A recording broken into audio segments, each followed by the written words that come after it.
நான் டைரக்டராக இருந்திருக்கேன், எக்ஸிபியூட்டராக இருந்திருக்கேன், டிஸ்ட்ரிபியூட்டராக இருந்திருக்கேன். ஆனால் எனக்கு அடையாளம் என்னன்னு சொன்னால் தயாரிப்பாளர் கேஆர்ன்றது ஒன்று இருக்குது. அதே போல தான் என்னை எதிர்த்து நிற்கும் விஷால் நீங்கள் எடுத்துக்கிட்டீங்கன்னா அவர் நடிகர் ஜாதி. அவர் தயாரிப்பாளர்னு சொல்ல முடியாது. அதுதான் நாங்கள் ஏன் மறுக்கிறோன்னு சொன்னால் இந்த ஆடியோ வெளியீட்டு விழாவுக்கு நடிகைகள் வர்றதில்லை. ஆக இந்த நடிகை கலந்துக்கிட்டதுக்காக தயவுசெய்து ஒரு வாட்டி கை தட்டுங்க. காரணம் என்னன்னு சொன்னால் ஏன் கைத்தேட்ட சொல்கிறேன்னா நாளைக்கு அவங்க வளர்ந்துட்டு அவங்களும் வரமாட்டாங்க. அதான் விஷயம். நடிகர்களுக்கு நடிக்கிறதுக்கே அவங்களுக்கு நேரம் இல்லை, அவ்வளோ பிஸியாக இருக்காங்க. ஸோ அப்படி இருக்கிறவங்க எப்படி இந்த சிந்தனைக்கு வந்தாங்க, எந்த கோபத்தினால் வந்தாங்க எங்களுக்கு புரியல. ஆக ஒரு நண்பராக நாங்கள் சீனியர் என்பதனால விஷாலை காப்பாற்ற வேண்டியது என்னுடைய கடமை. ஆனால் அந்த ஆடியோ ஃபங்க்ஷனுக்கு அவங்க வரமாட்டாங்க. அதுவே ஒரு அப்பளம் விளம்பரம் போவாங்க, அப்புறம் நகை விளம்பரத்துக்கு போவாங்க. அப்போ தயாரிப்பாளர் இன்னும் ஒரு பாவப்பட்ட ஜென்மன்றதே எங்களுக்கே ஒரு புரியாத ஒரு விஷயமா இருக்கு. நான் ஒரு வருஷம் செய்யல, என்ன நான் ரிசைன் பண்ணிட்டு போகிறேன்னு சொன்னால் அது சுயநலம், இயலாமை. ஒரு விளையாட்டுக்காக என்ன ஒரு தீராத விளையாட்டு பிள்ளை என்ற படத்தில் நடிச்சிருக்காரு. டைட்டிலுக்காக நீங்கள் அது ஜஸ்டிஃபை பண்ணுறதுக்காக தயவுசெய்து இந்த விளையாட்டு வேண்டாம். ஏன்னா நாங்கள் ரொம்ப மோசமான தயாரிப்பாளர் என்ற ஜாதி தனி ஜாதி எங்களுக்கு. ஏன்னா நான் டைரக்டராக இருந்திருக்கேன், எக்ஸிபியூட்டராக இருந்திருக்கேன், டிஸ்ட்ரிபியூட்டராக இருந்திருக்கேன். ஆனால் எனக்கு அடையாளம் என்னன்னு சொன்னால் தயாரிப்பாளர் கேஆர்ன்றது ஒன்று இருக்குது. அது எப்படி வருதுன்னா தயாரிப்பாளர் சங்கத்துக்காக நான் எந்த அளவுக்கு பாடுபட்டு இருக்கேன்றது என்னுடைய உறுப்பினர்களுக்கு தெரியும். அதனால் என்ன தயாரிப்பாளர்ன்றது ஒரு ஜாதி. அதே போல தான் என்னை எதிர்த்து நிற்கும் விஷால் நீங்கள் எடுத்துக்கிட்டிங்கன்னா அவர் நடிகர் ஜாதி. அவர் தயாரிப்பாளர்னு சொல்ல முடியாது. அதுதான் நாங்கள் ஏன் மறுக்கிறோன்னு சொன்னால் அந்த சங்கத்தில் இருந்து ஒரு பொறுப்பில் இருந்து கொண்டு செயலாளராக இங்கே தயாரிப்பாளர் சங்கத்தில் நீங்கள் தலைவர் ஆகணும்னு நினைச்சால் எங்கள் பிரச்சனை இப்போ நான் சொன்னக்கூடிய இந்த நடிகை பிரச்சனையை விஷால் தலைவராக இருந்தால் எப்படி தீர்ப்பார், நாங்கள் தலைவராக இருந்தால் எப்படி தீர்ப்பார்ன்றது நீங்கள் தயவுசெய்து கொஞ்சம் சிந்திச்சு பாருங்க. ஸோ நடிகர் பிரச்சனை நடிகர் சங்கத்தில் தான் தீர்க்க முடியும், தயாரிப்பாளர் சங்க பிரச்சனை தயாரிப்பாளர் தான் தீர்க்க முடியுன்றது தான் அங்கே இருக்கிற நடைமுறையில் உள்ள ஒரு விஷயம். ஸோ இந்த சூழ்நிலையில் ஆசைப்படுறதுல தப்பு கிடையாது. ஏன்னா அவர் ஏதோ அவருக்கு ஒரு சில சங்கடம் நடந்திருக்கு. முந்தைய நிர்வாகத்தில் சில தவறுகள் நடந்திருக்கு. நான் அது ஏற்றுக்கிறேன். ஏன்னா நாங்கள் இல்லை, அது சம்மந்தப்பட்டவங்க வேறு. அவர் இப்போ அந்த பதவியில் நிற்காமல் அவர் ஒரு அணியை உருவாக்கியிருக்கார். ஸோ அப்படி இருந்து அந்த ஒரு கோபத்தினால விஷால் தலைவராக வந்தால் என்ன நடக்குன்னு சொன்னால் விஷால் வந்த பிறகு அந்த அணியில் உள்ள சில பேர் யார் யார் இவருக்கு பாதகம் உருவாக்குனாங்களோ, அந்த உறுப்பினர் பதவியிலேருந்து நீக்கினாங்களோ, அவர் பதவிக்கு வந்த உடனே இவங்கள நீக்குவார். இவங்களுக்கு பதவிக்கு வந்தாங்கன்னு சொன்னால் அவங்கள திரும்ப நீக்குவாங்க. அப்போ சங்கத்தினுடைய வளர்ச்சி என்ன ஆகுது? ஸோ இது நாங்கள் சிந்தித்து தான் எங்களுடைய எஸ்ஏசி அவர்கள் நாங்களாக ரிக்வஸ்ட் பண்ணி நாங்கள் 6 பேர் நிற்கிறோம், நாங்கள் 5 பேர் பஞ்ச பாண்டவர்கள் மாதிரி நாங்கள் இருக்கோம். எங்களுக்கு கிருஷ்ண பரமாத்மா எஸ்ஏசி அவர்கள் தான். ஏன்னா இதுக்கு ஒரு முடிவு கட்டுறோம். ஏன்னா இது அபாயமான ஒரு சூழ்நிலையில் எப்போ இல்லாத ஒரு ஆசை நடிகர் சங்கத்தில் நடிகர்கள் மட்டும் இல்லாமல் டைரக்டர்களும் அதில் இன்வால்வ் ஆகியிருக்காங்க.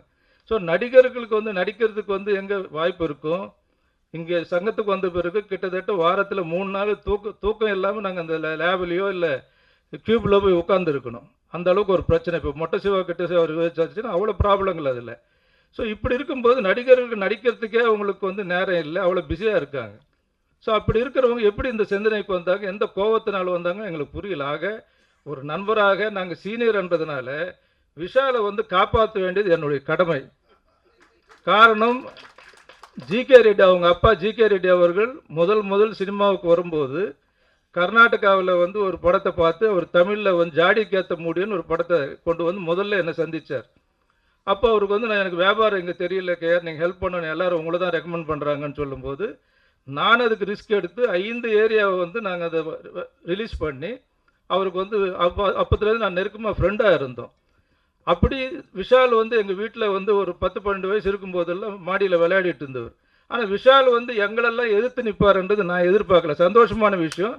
ஆனால் என்னுடைய அனுபவத்துக்கு விஷாலை காப்பாற்ற வேண்டியது என்னுடைய கடமை. ஏன்னா நல்ல எனர்ஜி, நல்ல எதிர்காலம் உள்ள ஒரு நடிகரை யாரோ அவங்களுக்குள்ளேயே சூழ்ச்சி பண்ணி அவர் எதிர்காலத்தை கெடுக்கிறதுக்காகவே இந்த மாதிரி ஒரு கொம்பு சீவுறாங்களா என்னன்றது எனக்கு புரியல அர்த்தம்.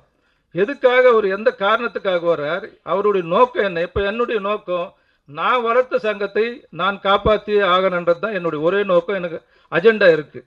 ஆனால் அவருடைய நோக்கம் என்னன்றது இது ஒன்றும் சொல்லலை. அவர் சொல்கிறதெல்லாம் என்ன சொல்கிறார், நான் வரேன், சில நல்லது பண்ணுறேன், நல்லது பண்ணலன்னு சொன்னால் நான் ஒரு வருஷத்தில் ரிலீஸ். இது அது இயலாமை. நீ அது சொல்லக்கூடாது. நான் டைரக்டர்ஸு, ஆர்டிஸ்ட் எல்லோரும் நாங்கள் இறங்குறோம், களத்தில் இறங்கி ப்ரொடியூசர்களை காப்பாற்றுறோம். ஆனால் 2 வருஷம் நாங்கள் எந்த ஷூட்டிங்கிலும் நடிக்க மாட்டோம், டைரக்ஷனும் பண்ண மாட்டோம்னு சொன்னால் ஒரு நம்பிக்கை வரும்.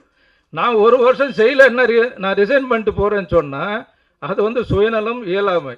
அதுதான் நான் வேண்டாம்னு சொல்கிறது. இது தயவுசெய்து ஒரு விளையாட்டுக்காக, ஏன்னா ஒரு தீராத விளையாட்டு பிள்ளை என்ற படத்தில் நடிச்சிருக்காரு. அந்த மாதிரி இந்த டைட்டிலுக்காக நீங்கள் அது ஜஸ்டிஃபை பண்ணுறதுக்காக தயவுசெய்து இந்த விளையாட்டு வேண்டாம். ஏன்னா நாங்கள் ரொம்ப மோசமான சூழ்நிலையில் இந்த இண்டஸ்ட்ரி போயிட்டு இருக்குது. ஏன்னா சினிமான்றது ஒரு தனி அது ப்ரொடியூசர் அமைப்பு இருந்தால் தான் நீங்கள்லாம் கிளை மரம்னு சொன்னால் ப்ரொடியூசர் அமைப்பு தான். அதுக்கப்புறம் நடிகர்கள், டிஸ்ட்ரிபியூட்டர்கள், எக்ஸிபியூட்டர்கள், தொழிலாளர்கள். இவர் இருக்கார் இங்கே மோகன் காந்தி ராமன், அவருக்கு தெரியும். ஸோ இத்தனையும் பேசக்கூடிய ஒரு அமைப்புன்னு சொன்னால் அது தயாரிப்பாளர் சங்கம் தான் பேச முடியும். இன்றைக்கி வெளியில் பப்ளிக்கில் பார்க்கும்போது விஷால் வராரு, பைக்கில் போகிறாரு, இதெல்லாம் நீங்கள் போங்க, நீங்கள் ஜல்லிக்கட்டு இருக்குது, அங்கே போய் பண்ணுங்கள், மற்ற விஷயங்கள் பண்ணுங்கள். இந்த ப்ரொடியூசர் அமைப்பு உங்களை காப்பாற்றின அமைப்பு. ஏன்னா எம்ஜிஆர் எல்லாம் புரட்சித் தலைவர் எம்ஜிஆர் ஒரு நடிகர் இல்லை, அவரே தயாரிப்பாளர்களை பார்த்தா முதலாளின்னு தான் சொல்லுவார். எப்போ பார்த்தாலும் அந்த மரியாதை இருந்தது.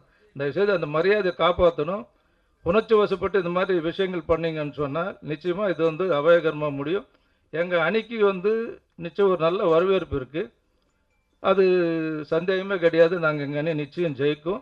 நீங்கள் சொன்னீங்கல்ல, கூப்பிடாமையே நான் வந்தேன்னு சொன்னார் எஸ்எஸ்சி.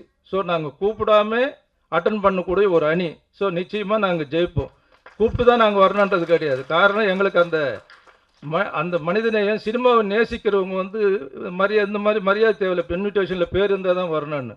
பேர் இல்லாமல் சொன்னால் கூட நாங்கள் எல்லா ஃபங்க்ஷனில் கலந்துக்குவோம், தயாரிப்பாளருக்கான நலன் நாங்கள் செய்வோம். இந்த மேடை உண்மையிலே பாராட்ட வேண்டிய ஒரு மேடை.